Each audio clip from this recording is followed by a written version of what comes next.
सब्जीपुर नाम के एक गांव में चिंटू अपने माता पिता के साथ रहता था। उसके पिता एक गरीब किसान थे।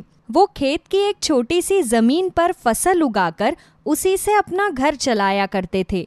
वे लोग बहुत ही गरीब थे, इसलिए कभी कभी उन्हें कुछ दिन सादा भात खाकर भी काम चलाना पड़ता था। माँ, मुझे बहुत भूख लगी है, मुझे खाना दे दो। बेटा, खाने में तो बस आज ये सादा भात बना है। कुछ दिनों से सब्जियां बेचकर तेरे पिताजी की अच्छी कमाई नहीं हो रही, इसलिए घर में खाने को और कुछ भी नहीं है। कोई बात नहीं माँ, तुम मुझे सादा भात ही दे दो। चिंटू देखता है कि पतीले के सारे चावल उसकी माँ उसकी थाली में डाल रही है। उन्होंने अपने खाने के लिए थोड़े से भी चावल नहीं बचाए, तो वो समझ गया कि घर में खाने के लिए सिर्फ इतने ही चावल है। अरे, मुझे इतने सारे चावल मत दो माँ, मुझे इतनी भूख नहीं लगी है। तुम मुझे इसमें से आधे चावल ही दो, वरना फिर मेरा पेट दर्द करेगा। अरे, लेकिन अभी तो तू कह रहा था तुझे बहुत जोर से भूख लगी है, तो फिर अब क्या हो गया? हाँ, तो इतनी ही भूख लगी है माँ कि इसमें से आधे चावल खा पाऊं। इतने सारे चावल मैं नहीं खा पाऊंगा, इसमें से आधे चावल तुम खा लो, नहीं तो ये खराब हो जाएंगे। अच्छा, ठीक है। चिंटू बहाना बनाकर अपनी माँ को भी आधे चावल खिला देता है, लेकिन इतने से चावलों से उन दोनों का ही पेट नहीं भरता। तभी घर के बाहर चिंटू के दोस्त उसे खेलने के लिए बुलाने आते हैं। अरे चिंटू, अरे जल्दी से बाहर निकल, चल नदी के किनारे खेलने चलते हैं दोस्त। माँ, मेरे दोस्त आ गए हैं, अब मैं खेलने जा रहा हूँ। ठीक है, लेकिन अंधेरा होने से पहले घर आ जाना। ठीक है माँ। चिंटू अपने दोस्तों के साथ खेलने चला जाता है। तभी खेलते खेलते वो सभी बच्चे बहुत थक जाते हैं। यार, मुझसे तो अब और नहीं खेला जा रहा, मैं तो बहुत थक गया हूँ। मेरा मन कर रहा है कि घर चला जाऊं। हाँ, मेरा भी मन घर जाने को कर रहा है, चलो सब घर चलते हैं। नहीं यार, अभी मैं इतना थक चुका हूं कि चल नहीं सकता। मैं यहां थोड़ी देर और बैठ जाता हूं, उसके बाद घर जाऊंगा। तो फिर तो यहां पर बैठकर आराम कर, हम दोनों घर जाते हैं। ठीक है। चिंटू वहीं पर लीची के पेड़ के नीचे जाकर बैठ जाता है। इस पेड़ के ऊपर कितनी सारी स्वादिष्ट लीचियां लगी हुई हैं, लेकिन ये पेड़ तो बहुत ऊंचा है। मैं चाहकर भी इस पेड़ से इन लीचियों को नहीं तोड़ सकता। आज दिन में मैंने बस थोड़ा सा भात खाया था, मुझे बहुत जोर से भूख लग रही है। कितना अच्छा होता अगर ये लीचियों का पेड़ मुझे अपनी कुछ लीचियां खाने के लिए दे देता। चिंटू के इतना कहते ही पेड़ से कुछ लीचियां टूटकर चिंटू के पास आकर गिरती है, तो वो हैरान रह जाता है। अरे वाह, मैंने इस पेड़ से लीचियां मांगी तो उसने तुरंत ही लीचियां खाने को दे दी। एक बार और कोशिश करता हूं। लीची के पेड़, मैं तो इन लीचियों को खाकर अपना पेट भर लूंगा, लेकिन मेरे घर पर माँ और पिताजी भूखे हैं। क्या तुम उनके लिए मुझे कुछ लीचियां दे सकते हो? चिंटू के इतना कहते ही एक टोकरी के अंदर रखी हुई बहुत सारी लीचियां उसके सामने आ जाती है। इसका मतलब ये मेरा भ्रम नहीं है, ये लीची का पेड़ सचमुच में कोई जादुई पेड़ है। तुमने ठीक पहचाना चिंटू, मैं जादुई लीची का पेड़ हूं। जो भी नेक दिल इंसान मेरे पास आकर मुझसे कोई भी मदद मांगता है, मैं उसकी मदद जरूर करता हूं। तब क्या तुम मेरी एक और मदद कर सकते हो? हाँ हाँ, कहो, तुम्हें मेरी क्या मदद चाहिए? कुछ दिनों से मेरे पिताजी का काम बिल्कुल भी अच्छा नहीं चल रहा। हमारा एक छोटा सा खेत है, पिताजी उसी खेत में उगी सब्जियां बाजार में बेचते हैं, लेकिन कुछ दिनों से हमारे खेत में सब्जियां ठीक से उग नहीं रही हैं, जिस वजह से घर में पैसों की बहुत परेशानी हो गई है। क्या तुम अपने जादू से हमारे खेत की फसल ठीक कर सकते हो? हमारे खेत में बहुत अच्छी फसल उगे, ऐसा करो ताकि हमारे घर में पैसों की परेशानी खत्म हो जाए। ठीक है चिंटू, तुम आज रात अपने खेत में जाकर खुद पानी देना। कल सुबह तक तुम्हारे खेत की फसल बिल्कुल हरी भरी हो जाएगी। ठीक है जादुई लीची के पेड़, मैं ऐसा ही करूंगा। अब अंधेरा होने वाला है, मुझे अपने घर जाना होगा, वरना मेरी माँ चिंता करेंगी। चिंटू अपने घर आकर अपनी माँ को जादुई लीची के पेड़ के बारे में सारी बात बताता है। अच्छा, ये सब कहानियां बनाने कहाँ से सीखी तूने? मुझे अच्छी तरह पता है घर आने में तुझे देरी हो गई और मैं तुझे डांटू ना, इसलिए मुझे ये कहानी बनाकर सुना रहा है। दिन पर दिन बहुत चालाक होता जा रहा है तू। अरे नहीं माँ, मैं कोई कहानी नहीं बना रहा, मैं बिल्कुल सच कह रहा हूँ। मैंने जादुई लीची के पेड़ से हमारा खेत ठीक करने के लिए कहा, तो उसने मुझसे कहा है कि मुझे आज रात खेत में पानी देना है, तो सुबह तक हमारा खेत बिल्कुल ठीक हो जाएगा। अच्छा अच्छा, ठीक है, नहीं डांट रही तुझे। अब ये कहानी सुनाना बंद कर, ये लीचियां खा और सो जा। अरे माँ, तुम मेरी बात पर भरोसा क्यों नहीं कर रही? और मैं अभी नहीं सोऊंगा, अभी तो मुझे खेत को पानी देकर आना है, उसके बाद ही मैं घर पर आकर सोऊंगा। इतना कहकर चिंटू अपने खेतों को पानी देने चला जाता है। खेत को पानी देकर वो वापस अपने घर आकर सो जाता है। आज इसे क्या हो गया जो इतनी रात को खेत में पानी देकर आया है? आज खेल कर देर से घर आया था, तो मुझे कह रहा था कि वहाँ पर मुझे जादुई लीची का पेड़ मिला, जिसने मुझे कहा कि अगर मैं अपने खेतों में आज रात को पानी दूंगा तो सुबह तक हमारा खेत बिल्कुल हरा भरा हो जाएगा। चलो कोई बात नहीं, इस बहाने कम से कम ये खेतों में पानी डालने तो गया। सभी लोग सो जाते हैं। चिंटू सुबह उठते ही चप्पल पहनकर खेत में जाने लगता है। तभी उसकी माँ उसे टोकते हुए कहती है, अरे ओ साहब जी, सुबह सुबह कहाँ चल दिए? कम से कम अपना मुंह तो धो लो। नहीं माँ, मैं बाद में अपना मुंह धोऊंगा, पहले मैं अपने खेत को जाकर देखूंगा।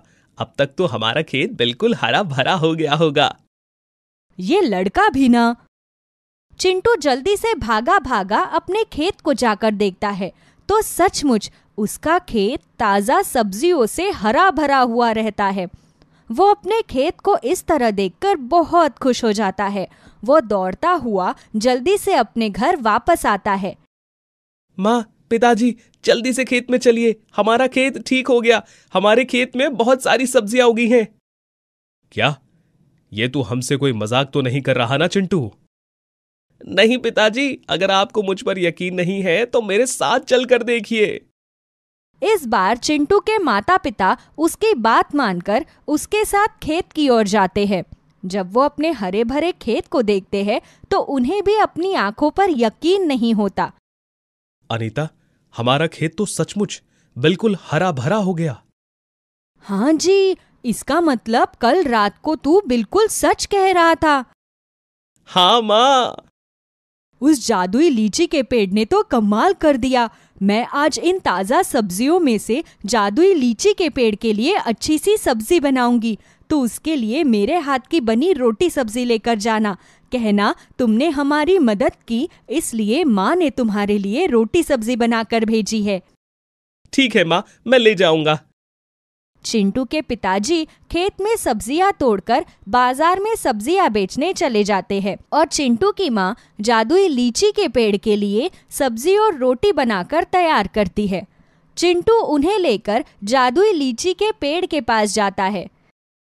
जादुई लीची के पेड़, मैं तुम्हारा धन्यवाद करने आया हूँ। तुमने कल कहा था ना कि अपने खेत को जाकर पानी देना, तो सुबह तक तुम्हारा खेत बिल्कुल ठीक हो जाएगा। मैंने बिल्कुल वैसा ही किया। तुम्हारे जादू से अब हमारा खेत बिल्कुल ठीक हो गया। ये तो बहुत अच्छी बात है चिंटू, मैं तुम्हारे लिए बहुत खुश हूं। ये सब तो तुम्हारी ही मदद से हुआ है। तुम्हें पता है, आज मेरी माँ ने तुम्हारे लिए रोटी सब्जी बनाकर भेजी है। उन्होंने बहुत प्यार से तुम्हारे लिए खाना बनाया है। तुम इसे खाओगे ना? चिंटू की ये बात सुनकर जादुई लीची की आंखों में आंसू आ जाते हैं। अरे, तुम्हें क्या हुआ? तुम इस तरह से रो क्यों रहे हो? अगर तुम्हें खाना पसंद नहीं आया तो कोई बात नहीं, लेकिन कम से कम तुम रो मत। नहीं चिंटू, दरअसल तुम्हारी माँ ने मेरे लिए खाना बनाकर भेजा, इसीलिए मैं भावुक हो गया। आज तक मैंने ना जाने कितने जरूरतमंद लोगों की मदद की, लेकिन उनमें से कोई भी कभी मेरा धन्यवाद करने के लिए नहीं आया। मगर तुम्हारी माँ ने मेरे लिए अपने हाथों से खाना बनाकर भेजा। उनका इतना प्यार देखकर मेरी आंखें भर आई हैं। तुम्हें पता है, जब मैं जादुई फलों की दुनिया में रहता था तब मेरी माँ भी मुझे अपने हाथों से खाना खिलाती थी। लेकिन जब मैं बड़ा हुआ तो मुझे पृथ्वी लोक पर जरूरतमंद लोगों की मदद करने के लिए भेज दिया गया। उस दिन के बाद से मैंने कभी इस तरह से खाना नहीं खाया। तुम्हारी माँ ने मेरे लिए खाना बनाकर जो भेजा है, मुझे अपनी माँ की याद दिलाई है। इससे मुझे मेरी माँ की याद आ गई है। मुझे तुम्हारी ये बात सुनकर बहुत दुख हो रहा है। तुम यहाँ पर अकेले रहते हो, तुम्हारा तो यहाँ पर मन भी नहीं लगता होगा ना? हाँ चिंटू, मेरा यहाँ बिल्कुल भी मन नहीं लगता। मैं भी चाहता हूं कि मेरा परिवार हो। तो फिर तुम हमारे साथ मेरे घर चलो, वहां मैं हर रोज तुम्हारे साथ खेलूंगा और माँ अपने हाथों से खाना बनाकर रोज तुम्हें खिलाएंगी। फिर तुम्हें कभी किसी की कमी महसूस नहीं होगी। क्या तुम सच कह रहे हो? हाँ, तुम मेरे साथ मेरे घर चलो, लेकिन मैं तुम्हें अपने घर लेकर कैसे जाऊं? तुम तो बहुत बड़े हो। मैं अपने जादू से अपने आकार को छोटा कर लेता हूं। फिर तुम घर में पहुंचकर मुझे मिट्टी में बो देना और मुझ में पानी डाल देना। मैं फिर से बड़ा हो जाऊंगा। ठीक है। उसी समय जादुई लीची का पेड़ अपने जादू से बिल्कुल छोटा हो जाता है। तो चिंटू उसे अपने हाथ में उठाकर अपने घर ले जाता है। वो उसे अपने आंगन में बोकर उसमें ताज़ा पानी डालता है, तो जादुई लीची का पेड़ फिर से उतना ही बड़ा हो जाता है। उनके आंगन में पहुंचकर जादुई लीची का पेड़ उनके टूटे फूटे पुराने घर को बिल्कुल नया बना देता है। अब वो सभी मिलजुल कर एक साथ खुशी खुशी रहने लगते हैं। सूरज बहुत ही गरीब और नेकदिल इंसान था। सूरज दिन रात भगवान से अपनी बुरी स्थिति में सुधार लाने के लिए प्रार्थना किया करता था। सूरज के परिवार में उसकी पत्नी आरती और बेटी नंदिनी रहा करते थे। सूरज अपने परिवार का गुजारा चलाने के लिए बाजार में बैंगन बेचा करता था। ऐसे ही एक दिन, अरे भाई साहब, बैंगन कितने रुपए किलो दिए? भाई साहब बस 40 रुपए किलो। कितना कर दूं आप दोनों के लिए? हम दोनों एक ही घर से हैं, आप एक काम करो, हम दोनों के लिए 2-2 किलो बैंगन तोल दो। जी भैया जी रुकिए, अभी आप दोनों के लिए तोल देता हूँ। सूरज उन दोनों आदमियों के लिए अलग अलग 2 किलो बैंगन तौल देता है और उन्हें दे देता है। जिसके बाद वो दोनों आदमी बैंगन लेकर बिना पैसे दिए आगे की ओर बढ़ने लगते हैं। तभी सूरज उन्हें आवाज लगाते हुए कहता है, अरे भाई साहब रुकिए, आपने तो मेरे पैसे दिए ही नहीं। अरे भैया जी कैसी बात करते हो, अभी तो हमने तुम्हें पैसे दिए। कहाँ रहता है तुम्हारा ध्यान? अरे भैया क्यों झूठ बोल रहे हो आप दोनों? आप दोनों में से किसी ने भी मुझे पैसे नहीं दिए। मुझे मेरे पैसे दो। क्यों भैया, ग्राहकों को ठगने का धंधा बना रखा है क्या तुमने? अभी तो हम दोनों ने तुम्हें पैसे दिए, भूल गए क्या? या फिर हम जैसे मासूम ग्राहकों से दोबारा पैसे ऐंठने का मन है तुम्हारा? भैया मैं रोजी रोटी की कसम खाकर कह रहा हूँ कि आप दोनों में से किसी ने मुझे पैसे नहीं दिए। और मैं आप दोनों से झूठ क्यों बोलूंगा? मैं यहाँ पहली बार बैंगन नहीं बेच रहा, बल्कि ये काम करते करते मुझे 2 साल हो चुके हैं। आज तक मैंने कभी झूठ नहीं बोला। अरे भैया हम भी भगवान की कसम खाकर कह रहे हैं, हम दोनों ने आपको पैसे दिए हैं। देखिए भैया मेरा समय बर्बाद मत कीजिए, चुपचाप आप दोनों मुझे मेरे 160 रुपए दीजिए। पैसे कमाने के लिए ही मैं यहाँ बैठता हूँ, झूठ बोलकर हराम के पैसे नहीं चाहिए मुझे। सूरज की उन दोनों आदमियों से लड़ाई हो जाती है। इसके बाद आसपास के सभी लोग वहां जमा हो जाते हैं। अरे सूरज भाई, देखने में तो ये दोनों शरीफ नजर आते हैं। अरे ये तुमसे झूठ क्यों बोलेंगे? क्या पता तुमने ही कहीं इधर उधर पैसे रख दिए हो। भैया आप दोनों जाओ यहाँ से, लगता है कि सूरज भाई का दिमाग खराब हो गया है। सूरज बेचारा चाहकर भी कुछ नहीं कर पाता। ऐसे ही शाम को जब सूरज घर लौटता है तब उसकी पत्नी आरती उससे बोलती है, क्या हुआ जी, इतना परेशान क्यों हो तुम? कुछ नहीं आरती, बस मेरा सर फट रहा है। तुम जल्दी से मुझे खाना खिला दो, उसके बाद मेरे सिर में तेल लगाकर मालिश कर देना। आखिर बात क्या है ये तो बताओ। तुम्हारा चेहरा बता रहा है कि आज तुम बहुत परेशान हो। बताओ क्या बात है। कुछ नहीं आरती, आज के जमाने में ईमानदारी किसी को हजम ही नहीं होती। दुनिया झूठ बोलकर न जाने कैसे अपना पेट भर लेती है। सूरज आरती को सारी बात बताता है। सारी बातें सुनने के बाद आरती कहती है, अरे जाने दो ना, इतनी सी बात का अफसोस मत बनाओ। जो कुछ भी हुआ है ना वो भगवान जरूर देख रहा होगा, इसीलिए सब्र रखो। जिस दिन अपना वक्त आएगा उस दिन सब ठीक हो जाएगा। अच्छा ठीक है, अब तुम मुझे खाना खिला दो, बहुत भूख लग रही है। थोड़ी देर बाद आरती सूरज के लिए और अपनी बेटी के लिए खाना लगाती है। तभी सूरज की बेटी कहती है, पापा पापा, स्कूल में फीस जमा करने के लिए मैडम ने बोला है। अरे बेटा, अभी तो मेरे पास पैसे भी नहीं है कि मैं तेरी फीस जमा कर पाऊं। पापा पापा, मैडम ने बोला है कि अगर आपने मेरी फीस जमा नहीं की तो वो मुझे एग्जाम में नहीं बैठने देंगी। अच्छा बेटा तू चिंता मत कर, मैं तेरी फीस जमा कर दूंगा और तू एग्जाम में भी बैठेगी। ऐसे ही अगले दिन सूरज पैसों का जुगाड़ करके अपनी बेटी की फीस जमा कर आता है। घर आते ही आरती सूरज से कहती है, अरे सुनो जी, तुम्हें पता है अभी मेरी बहन का फोन आया था। अगले हफ्ते उसकी शादी है और घर की स्थिति तुम्हें पता ही है। समझ में नहीं आ रहा कि मैं क्या करूं। वही तो बात है ना आरती, गरीबी में अक्सर आटा इसी तरह से गीला होता है। अरे जैसे तैसे तो मैंने नंदिनी की फीस जमा करी थी। अब तुम्हारी बहन की शादी है, शादी में जाने का इंतजाम और तुम्हारी बहन को देने के लिए उपहार, इन सब का जुगाड़ भी करना पड़ेगा। हाँ वही तो बात है ना, कुछ समझ में नहीं आ रहा क्या करे। याद करो वो दिन जब तुम और मैं मेरे मायके गए थे, तब तुमने मेरी माँ से वादा किया था कि मेरी बहन की शादी में 50,000 रुपए की मदद करोगे। अब तो शादी का दिन भी नजदीक आ गया है, लेकिन हमारे पास पैसे ही नहीं है। तुम चिंता मत करो, मैं कुछ जुगाड़ करता हूँ। सूरज बहुत ही ज्यादा परेशान हो चुका था। उसे कुछ भी समझ में नहीं आ रहा था कि वो कहाँ से पैसों का इंतजाम करे। ऐसे ही अगले दिन सूरज बाजार में बैंगन बेच रहा था, तभी वहां एक बुढ़िया टोकरी में 4 बैंगन लेकर आती है और वो 4 बैंगन लेकर सूरज के बगल में बैठकर बैंगन बेचने लगती है। ये देख सूरज बुढ़िया से कहता है, अरे अम्मा, आपके पास तो बस 4 बैंगन है, इतने बैंगन में आप कितना पैसा कमा लोगी? आप एक काम करो, आप मुझसे थोड़े से बैंगन ले लो ताकि आपकी अच्छी बिक्री हो। बेटा क्या तुम मुझे जानते हो? नहीं नहीं अम्मा, मैं तो आज मिल रहा हूँ आपसे। फिर तुम मेरी मदद क्यों करना चाहते हो? अम्मा, क्योंकि गरीबी और बुरी परिस्थिति को मैंने बहुत करीबी से देखा है, और अगर आपको इस उम्र में बाजार में बैठकर सब्जी बेचना पड़ रहा है तो इसका मतलब यह है कि आपकी परिस्थिति भी कुछ खास ठीक नहीं होगी। इसीलिए मैं चाहता हूँ कि मैं आपकी मदद करूँ। अरे वाह, आज के जमाने में इतनी अच्छी सोच किसकी होती है बेटा। वैसे तुमसे मिलकर मुझे बहुत अच्छा लगा। अच्छा बेटा, क्या तुम मेरी एक मदद करोगे? हाँ माँ, बोलिए, क्या मदद कर सकता हूँ मैं आपकी?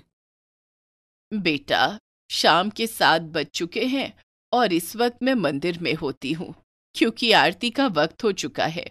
तो तुम मेरी इस बैंगन की टोकरी का ख्याल रखना, और अगर मैं यहाँ ना आ पाऊँ तो इस टोकरी को अपने घर ले जाना और अगले दिन मुझे वापस कर देना। अच्छा ठीक है अम्मा, आप समय से आ जाइएगा। ठीक है बेटा। सूरज बहुत देर से अम्मा का इंतजार कर रहा था, लेकिन देखते ही देखते रात के 8 बज जाते हैं। सूरज अपना सारा सामान और बुढ़िया का बैंगन वाला टोकरा उठाकर घर आ जाता है और उस टोकरी को ले जाकर किचन में रख देता है। थोड़ी देर में आरती किचन में जाती है और अपने पति के लिए खाना निकालती है। तभी उसे एक आवाज सुनाई देती है। आज खाने में क्या बनाया है तुमने आरती? ये आवाज सुनकर आरती हैरान थी। तभी उसे फिर से यही आवाज सुनाई देती है। इसके बाद आरती अपनी रसोई को ऊपर से नीचे पूरी अच्छी तरह से निहारने लगती है। अरे अरे, यहाँ वहाँ क्या देखते हो भाई? मुझे देखो, मैं हूँ जादुई बैंगन। क्या? जादुई बैंगन? ये सब क्या है? मैं कोई सपना तो नहीं देख रही ना? नहीं नहीं, मैं एक जादुई बैंगन हूँ और मुझे यहाँ तुम्हारी मदद के लिए भेजा है। आरती को कुछ भी समझ में नहीं आ रहा था। तभी वहां सूरज आता है। सूरज भी बैंगन को बोलता हुआ देखकर हैरान हो जाता है। अरे ये क्या, ये तो जादुई बैंगन है। लगता है कि ये जादुई बैंगन उस बूढ़ी अम्मा का है। नहीं नहीं, मुझे यहाँ तुम्हारी मदद करने के लिए ही भेजा गया है। नहीं नहीं, तुम उस बूढ़ी अम्मा के जादुई बैंगन हो। मैं कल तुम्हें बूढ़ी अम्मा के पास ले जाऊंगा और उन्हें उनके बैंगन वापस कर दूंगा। नहीं नहीं, मुझे बूढ़ी अम्मा ने ही तुम्हारी मदद के लिए भेजा है। तो बताओ, मैं तुम्हारी क्या मदद कर सकता हूँ? मैं तुम्हारी सभी इच्छाओं को पूरा करूंगा। जल्दी से मुझे आज्ञा दो। आखिर ये सब क्या हो रहा है? मुझे तो कुछ भी समझ नहीं आ रहा। तभी वहां वही बाजार वाली बूढ़ी अम्मा आती है। बूढ़ी अम्मा को देखकर सूरज हैरान हो जाता है और बोलता है, अरे अम्मा, आप यहाँ? आपको मेरा घर किसने बताया? बेटा मैं हर जगह रहती हूँ। मुझे यहाँ आने के लिए किसी से रास्ता पूछने की जरूरत नहीं है। मैं हमेशा तुम्हें देखती हूँ। मैं कुछ समझा नहीं, आप क्या कहना चाहती हैं? तभी वो बुढ़िया माता रानी का रूप ले लेती है और कहती है, अब समझ में आया तुम्हें कि मैं कौन हूं? और बेटा, तुमने अपने जीवन में बहुत संघर्ष किए हैं, इसीलिए मुझे तुम्हारी मदद करने के लिए स्वयं धरती पर प्रकट होना पड़ा। और मैंने सोचा कि क्यों ना तुम्हारी मदद करने से पहले मैं तुम्हारी एक छोटी सी परीक्षा लूं। तुम बहुत नेक दिल इंसान हो, इसीलिए मैंने तुम्हें यह जादुई बैंगन दिए हैं। इस जादुई बैंगन की मदद से तुम अपनी सभी इच्छाओं को पूरा कर सकते हो। हे माता रानी, तुम्हें साक्षात देखकर मेरा जीवन धन्य हो गया। अब अगर मुझे मौत भी मिल जाए तो मुझे कोई गम नहीं है माँ। मुझे तो कुछ भी समझ में नहीं आ रहा कि मैं क्या बोलूं। बस मैं इतना चाहती हूँ कि आप हमेशा मेरे पूरे परिवार पर अपनी कृपा बरसाए रखना। तुम चिंता मत करो, मैं हमेशा तुम्हारे साथ हूं। इतना बोलकर माता रानी वहां से गायब हो जाती है, जिसके बाद सूरज और आरती दोनों जादुई बैंगन पाकर बहुत खुश थे। आरती, तुम्हारी बहन की शादी भी नजदीक आने वाली है। अब मैं बहुत अच्छे से तुम्हारी बहन की शादी में तुम्हारे परिवार वालों की मदद करूंगा। किसी भी चीज की कोई कमी नहीं होने दूंगा। बहुत ही धूमधाम से तुम्हारी बहन की विदाई होगी। हाँ हाँ, आप बिल्कुल ठीक कह रहे हैं। सही समय पर सब सही हो जाता है। जादुई बैंगन की मदद से आरती और सूरज दोनों जरूरत के हिसाब से पैसे मंगा लेते हैं और उन पैसों को ले जाकर आरती के मायके में दे आते हैं, जिससे आरती के माता पिता आरती की बहन की शादी बड़े ही धूमधाम से कर देते हैं। शादी के बाद सूरज और आरती दोनों अपने घर वापस आ जाते हैं। घर आने के बाद सूरज अपने बैंगन बेचने का व्यापार काफी बड़ा कर लेता है। अब बाजार में बैंगन बेचने के साथ साथ वो शहर की अलग अलग मंडियों में अलग अलग प्रकार की सब्जियां सप्लाई किया करता था। देखिए, माता रानी की कृपा से तो सब कुछ अच्छा हो रहा है। मैं चाहती हूँ कि हम गरीब और जरूरतमंद लोगों की भी मदद करें, ताकि हमारे साथ साथ उनका भी कल्याण हो। तुम बिल्कुल ठीक कह रही हो और चिंता मत करो, मैंने इसके लिए भी कुछ सोच रखा है। आरती और सूरज दोनों मिलकर जादुई बैंगन की मदद से अपने गांव में एक अनाथ आश्रम खुलवाते हैं, जहां पर गरीब और बेसहारा लोगों को आश्रय मिलता था। आरती और सूरज मिलकर गरीब और जरूरतमंद लोगों के लिए खाना, कपड़ा, इन सब का दान किया करते थे और इस तरह वो दोनों हंसी खुशी अपने जीवन में अच्छा काम करते हुए आगे बढ़ते हैं।